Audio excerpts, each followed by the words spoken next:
Un site touristique à 35 km au sud de Freetown, la capitale sierra-léonaise, niché entre deux plages noires et une forêt abritant moult espèces fauniques, dont des chimpanzés et autres animaux protégés.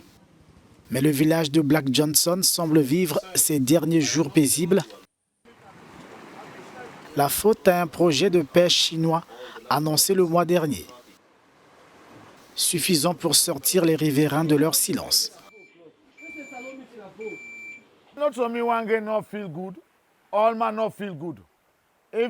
Je ne suis pas le seul à ne pas être content. Tous les propriétaires terriens ici ne sont pas contents, même sur les plages voisines.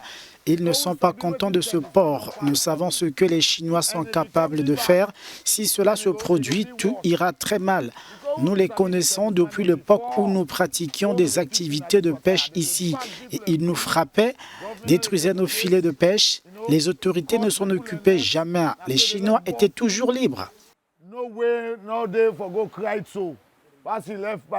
Face à la contestation, le gouvernement sierra-léonais brandit les avantages que l'ouvrage pourrait procurer, notamment en termes d'emploi et de ressources nécessaires dans un pays en proie aux difficultés économiques.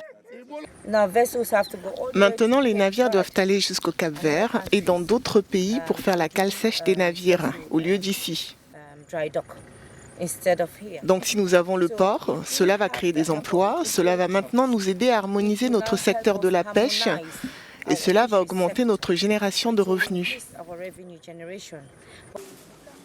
Des revenus certes, mais pas en mettant une croix sur la protection de cet écosystème, disent les défenseurs de l'environnement.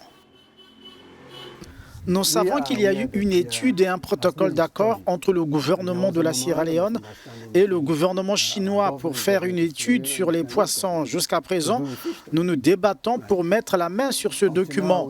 Cette étude devrait être rendue publique afin que nous comprenions pourquoi Black Johnson suscite un tel intérêt. Un intérêt loin d'être faible, tant la Chine mobilisera 55 millions de dollars pour la construction de ce port, selon les autorités sierra-léonaises.